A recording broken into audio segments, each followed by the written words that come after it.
So yeah, it looks like we're live. So a very warm welcome to you if you're tuning in, whether you're listening and watching live or on replay. You're most welcome to this amazing chat that I'm about to have with Diane Woodford.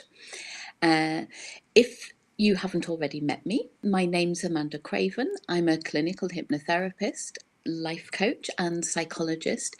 And my mission is to help leaders and entrepreneurs process and break free from past trauma, whether that's childhood trauma, some other form of emotional trauma, toxic relationships, so that they can find joy in their business and success in their business and in their life in general. And this series of connections is all about making connections with different people, expanding our network, and making connections between success in life and in business and past traumas, past adversity. So I'm absolutely delighted to welcome on board Diane Woodford, who is a most amazing, accomplished lady. She is an author, she's a speaker, she's a mentor, and she hosts her own podcast too. So she is on a mission.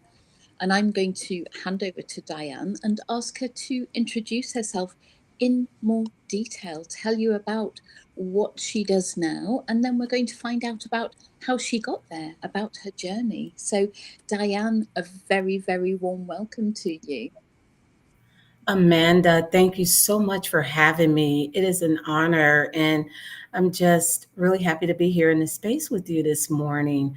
So, I My am pleasure. Diane. Oh, thank you. I am Diane Woodford. I am a One Love ambassador. I say that because there's many titles to go with my name. But what I represent and what I really want to be remembered for is just love. A builder, an advocate, and just someone who puts love in action. That is who I am. Professionally, I'm a retired critical care nurse. I was a travel nurse. Um, I, again, am a mentor, a speaker. I am on an incredible journey that I want to just dive into now with my husband, Charles. And you'll learn more about him as we discuss further.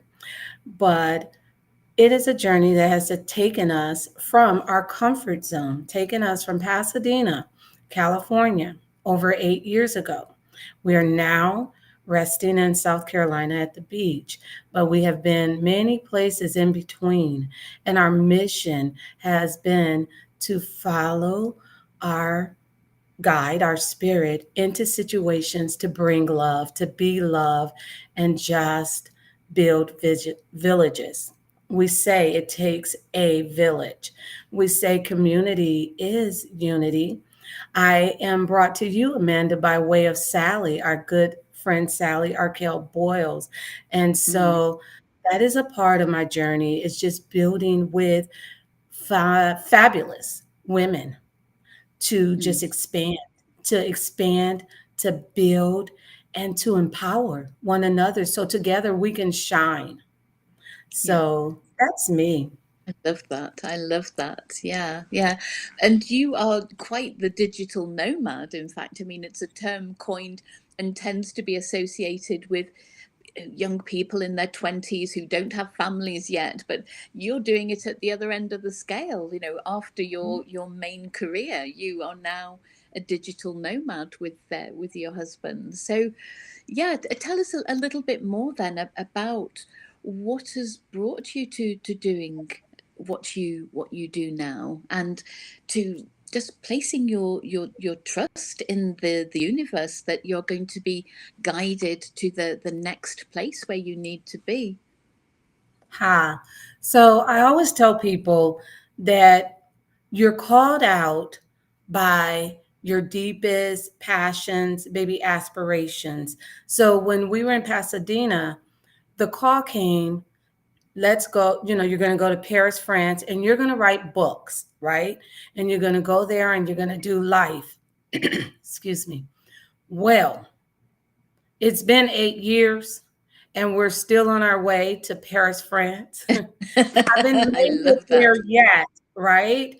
But we have Mm, went to so many places in between. I mean, we've crisscrossed the United States so many times in this mm, past 8 years. We have written books. So both my husband and I are authors, self-published authors. I've written 2 books. He's written one. We have this podcast.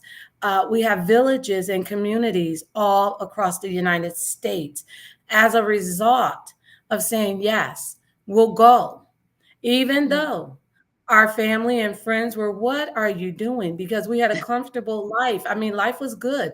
So it wasn't mm, like we were caught out in a mm, struggle mm. or caught Yeah. out even in transition. It wasn't like we were really in, or at least we didn't know we were in transition, because Mm, sometimes mm. you're in transition but you are so immersed in what you're doing, you don't see that, that transition point.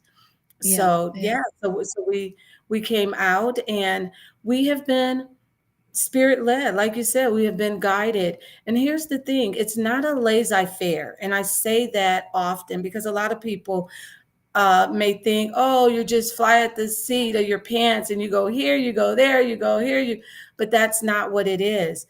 It is Mm, a distinct calling from an inward feeling that is guided by peace. It's unity because it's 2 people coming together as one energy to create one love and take it out. And that's what we mm, do.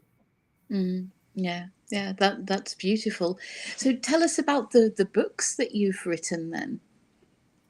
Yes. So, first book, Clearly Ready, was my first book. And Clearly Ready, Mm. I like to call it a, you heard of Chicken Soup for the Soul? That little book, Yes. Yes. Chicken Soup for the Soul, I read right? loads of those a Yeah, few years ago. Yeah. yeah. So I call Clearly Ready my chicken gumbo for the soul. And Ah. so it's I short, like it. digestible, bits of inspirational reading that you Mm, can read from front to back through the middle. Just people use it as a devotion. People read it straight through in one sitting, then go mm, back and just refer to it. But what it is it is my life sprinkled mm, into a pot of inspiration, into a pot of love, into a pot of hope, stirred together and then served to my readers. And so that is mm. Clearly Ready. Yeah, Beautiful. that is I that love book. it. Yeah, Yeah, brilliant. And I am such a fan of this. I call it no fluff, just useful stuff approach, yeah, because there are so many books out there that are padded and so padded. And I, like many people, I find myself so busy that actually I just want to get to the golden nuggets in a book. I don't want that- to have to wade through too much stuff. I don't have the time or yeah. the patience. Exactly. And so, and it's right there. And it's so funny you should say that, Amanda, because as I was writing, that book was transcribed through me to give Mm, to the readers, right? And so there were certain things I was writing. I'm like, I don't want to share that. And it's just like, but it's not about you. This is bigger than you. This is bigger yeah, than you. yeah. If you're going to put the ingredients in the pot, right? When you Mm, put mm, salt in the pot, you don't get to break down the salt into the different elements, right? You put that salt in the pot. So if you're going to be mm, transparent, if you're going to be true, if you're going to be no fluff, then you have to be no fluff, and you don't get to pick and choose, right? no, no, So absolutely. yes, no Yes. fluff. Yeah. Mm. Yeah, absolutely. And so that was your first book, and your Yes. second book? So my second book it brings us to this topic, just the trauma and things that came from my second book. So as I said Okay. earlier, I am a retired critical care nurse. I may not have mentioned that I'm also a retired clinical professor. So I was a clinical professor for graduate nursing students as well. So there is Mm, that background there. mm, So probably in 15 when we were called out, I had already been retired. So you mm, still have that knowledge. And I'm a strong believer, Amanda, that our life built on experiences to prepare us for the things that are ahead of us, to prepare us to speak into others' lives, to prepare us for challenges that come into our lives. mm, So mm. you build, it's like these building blocks to help you to get Yeah, through, to get over, right? yeah, yeah. So I say that to say that all my medical professional experience brought me into the situation of my second book. So, as I said, we've been on this journey for 8 years now, right? 8 years, Mhm, and it's been a beautiful journey.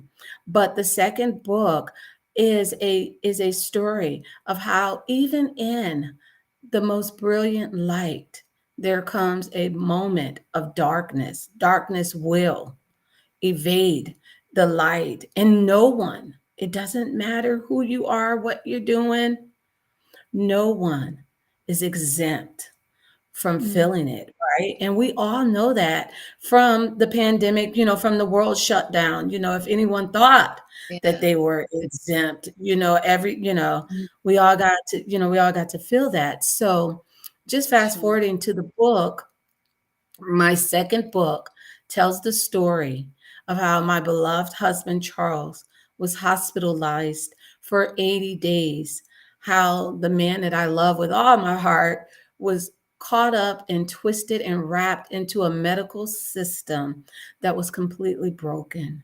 And as a Mm, result, the care, the treatment was just not what it should have been. And yeah. it comes from a place of knowing because, as I said, I have that critical care experience behind me, right? Yeah, yeah. Teaching, learning. It's one thing to be on the side of the giver, of the supporter in a traumatic situation where you're supporting and guiding and helping someone else through it. It's a whole different ball game to be immersed and have to go through that trauma yourself. Mm, yeah, Because no matter what you know, no matter how well rounded you are on what to do, it still doesn't stop those whacks and smacks and heavy and hard and just mm, those pivotal moments, right? The moment of mhm, seeing your loved one with a tube on life support. It yeah, doesn't stop, just seeing wounds placed on their bodies that shouldn't have been, and out of pure neglect and knowing that it's neglect. But even in that situation, having to stand and hold a space of advocacy, to have to stand and hold a space of light, right? To have to stand and just be love because mm, again, mm, you know, I carry love, I carry light. So to have to do that in a space where you want to scream, where you want to explode, where you want to just really yeah, lose your marbles, really, yeah, yeah, yeah. but to stand in that space, right? Mm, So um, I am so happy to say that we made it through. I'm so happy to say that we came out not only on the other side living, but thriving and mm, continuing. I am mm, so happy to say that because we took our light, oh, wow, into that space, mm, that lives were changed forever. yeah. So, And it was a again, as miracle. it was a miracle. And it's Mm, so interesting that you say that because when we walked out of that hospital, when we Mm. rode out of that ICU in that wheelchair, my husband was noted as the miracle man. He was Wow. Wow. discharged from the ICU. He was Mm. discharged from an ICU level of care My home. goodness. Yeah. I've No got goosebumps oxygen. now. Yeah. No oxygen, no, just home. Home. Mm. It was like going into a interrupted moment for 80 Yeah. days, but then coming out on the other side and being able to align and flow back into where you were before, but even with more power. Yeah. Yeah. Wow.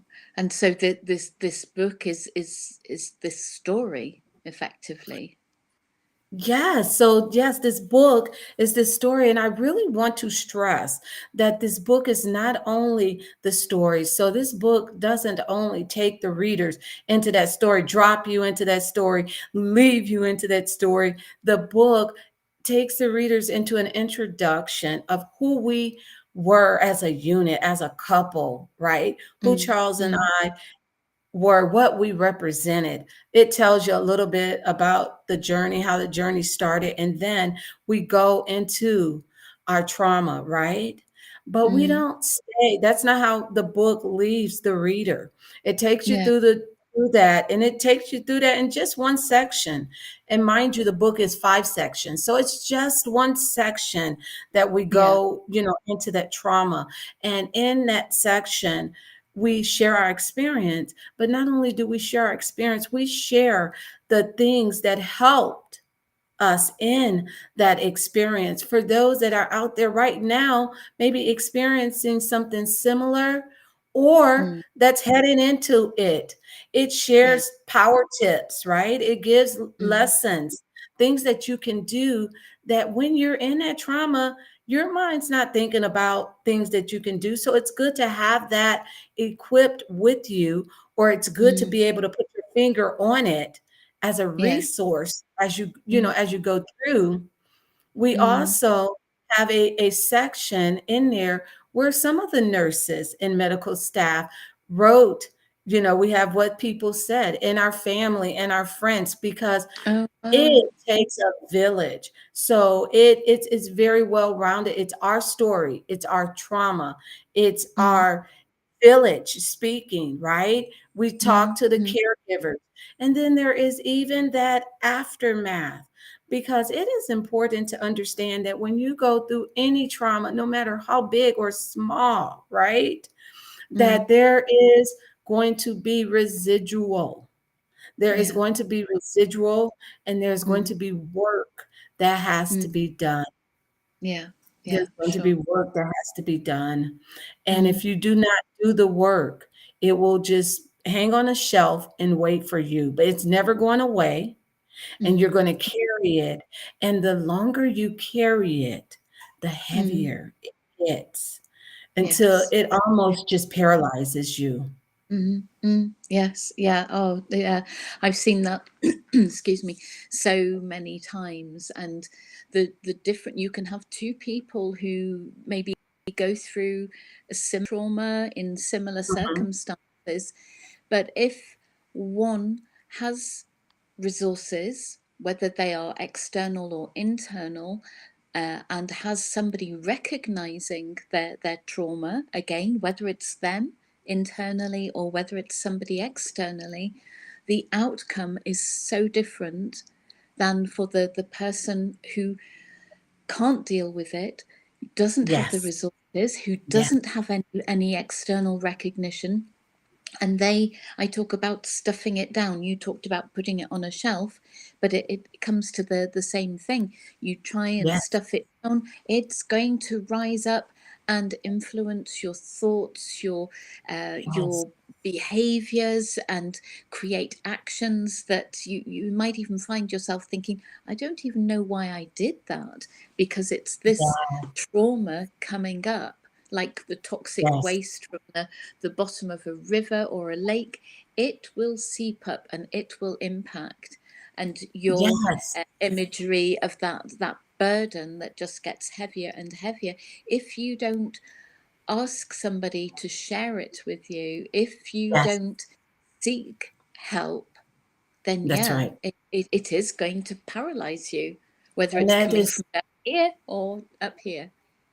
you are so right, Amanda. And I tell you, in the beginning, it was just a matter of me for having peace, staying in peace, and just having my bearings. So even though there were initially offers for people to come, I knew at that initial point that that was not the time that I needed to have a lot of people around me, because at that point, at the hospital they had the restrictions and things. God, So I yeah. needed to work through it on my own.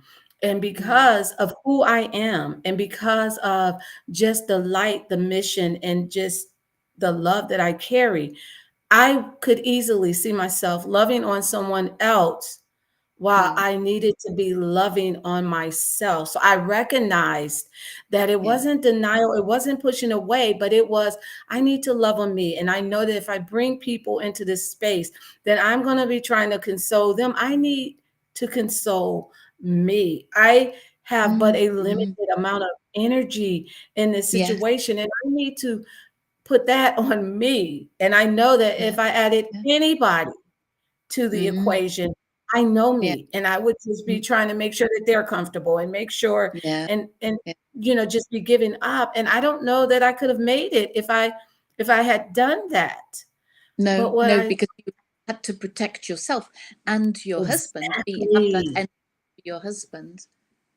exactly, exactly. And so, my message, or just my give back to anybody that may be advocating for a loved one or even for yourself: protect your peace at Mm, all costs. Protect your peace, but balance mm, that mm, and make sure mm, that you are protecting your peace and not going so far with it that you're isolating yourself.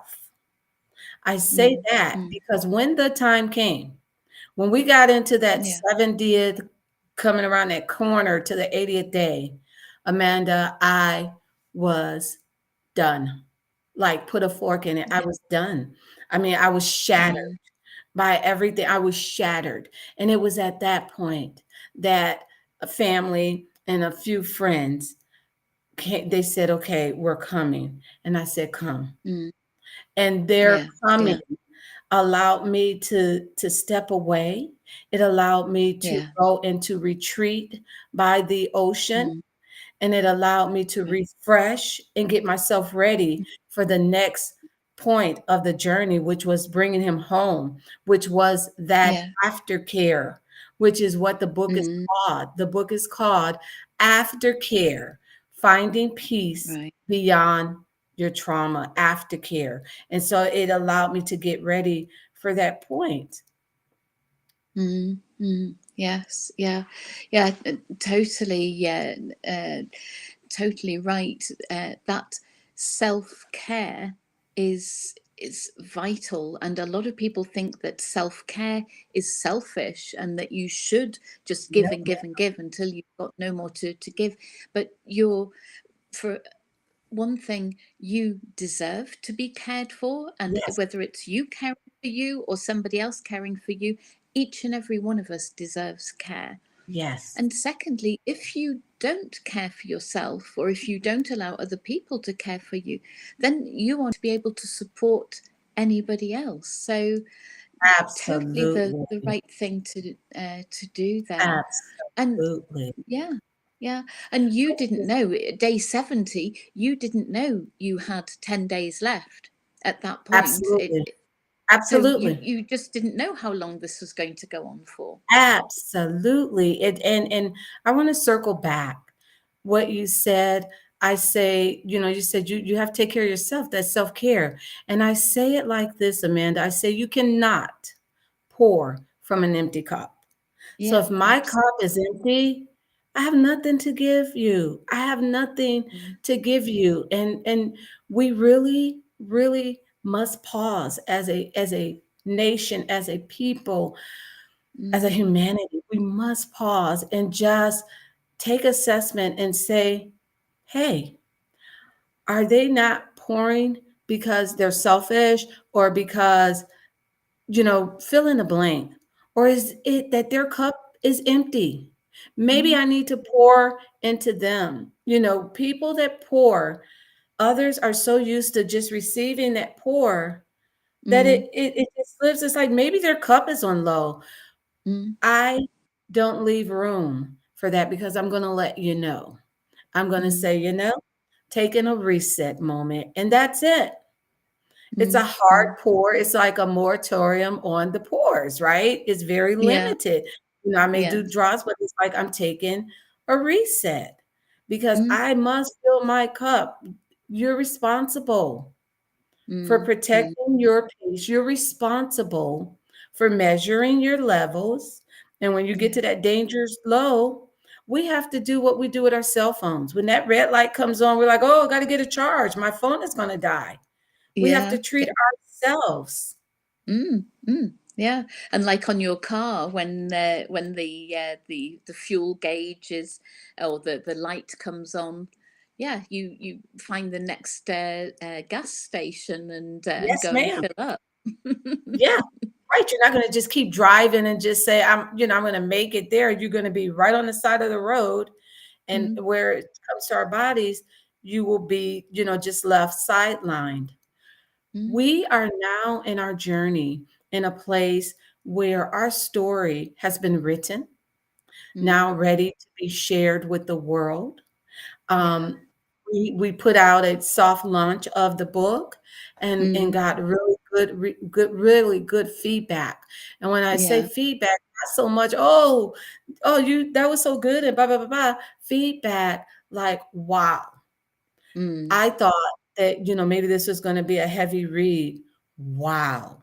You know, mm, all the people. Wow, your village, because the village is represented in the book in that right. section. We hear what they have to say. So the Mm, journey mm, is just so well rounded. We finished that book with a letter from Charles writes to the readers, and then a letter that I write to the caregivers. right. I feel like Beautiful. that, yeah, I feel like that experience is so meant to help others to evolve, to help Mm, caregivers. The main message in my letter to caregivers is one, give yourself grace. Two, mm, know that what you're doing is an act of love. And yeah. three, you're not there to fix it. Mm, That's not your assignment. yeah. And as Yeah. caregivers, that's what we think. Oh, I got to get this done. I have to fix it. Mm, mm, And, four, just a bonus, is you cannot pour from an empty cup. So if mm, then you're no good to the yeah. person you're advocating for if Mm, you're wore out. yes. So during Yeah. those 80 days, I went home every night, Amanda. I slept, I ate, Mm, I slept in a bed, I showered, I took care of myself because, again, I was a critical care nurse.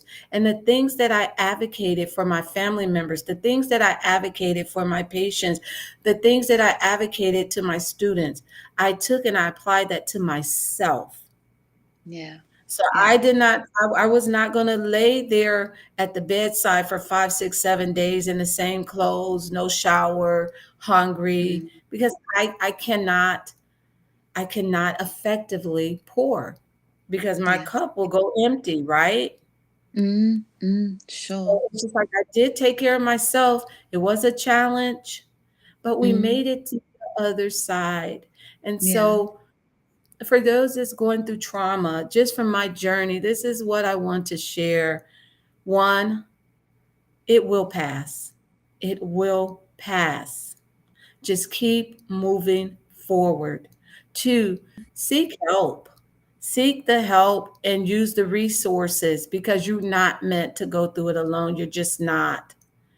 And three, there is peace. On the other side of trauma, there's joy, there's love. Your life, your life is waiting for you to continue on the other side of whatever the trauma is. Go meet it. Beautiful, Diane. Beautiful. And what you're describing is post-traumatic growth, isn't Ah, it? yes, yes, yes. And I just Which is got that word. amazing.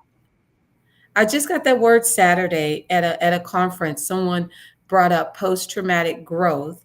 So that's Ah, good to hear it again. But mm. I'll tell you what I'm going to take from this for me, Amanda.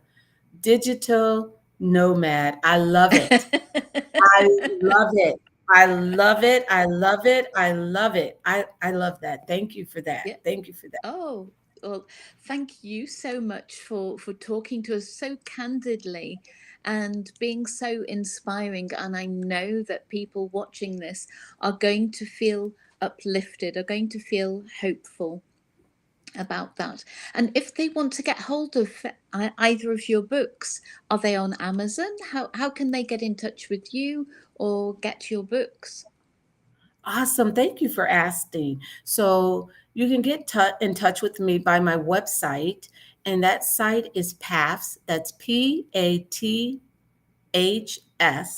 the number two transformation, TRANSFORMATION.com. And I'm sure Amanda will put that in the narrative as well. Absolutely, And I will. everything is there. You can hear the podcast. We didn't get into that, but that's okay. You can go there and hear our podcast, which is Love Drops podcast. You can go there and read the blog. You can go there and read and purchase the books. We do the books on pre-sale, just like out there, and we'll be doing another drop at the end of the year, like December. We don't sell our books on Amazon or any other um, platform at this time because we take the proceeds from our book and we pour 50%, sometimes more, back into outreaches and things that we are doing. So it gives us control over, Yeah, total control over our funds to fuel it back into things that we are doing. So you yeah. can purchase the book from the website. There is a tab to purchase the book from the website. We would love for you to purchase the great gifts. Great Mm. gifts. Yeah, Yeah. good time of year to be thinking about gifts as well, Diane. Yeah. Yeah, oh, Yeah. thank you so so much for your time and for being you, the amazing person that you are, shining light and love. We feel that. So thank you. Thank you. Thank you. Oh, so yeah, I will pop all the links in the comments or the description, depending what platform people are watching this on, and then they will be able to get in touch with you. So thank you Awesome. very much for watching, for joining, for spending some time with us. I hope you've enjoyed this chat. Don't forget that you can get in touch with either Diane or myself to explore a little more what we do and how we do it. And otherwise, please join me next week, every Tuesday at 1 p.m. I was going to say British summertime, but it's no longer British summertime. It's GMT. And I think now we're kind of back in sync, and that's -5 hours in Eastern, isn't it? So yeah, it's Yes. sort of just after 8:30 for you, 1:30 for us. Yes. So yeah, I hope to see you again next week. Thanks very much for watching. Bye for now, and bye from Diane.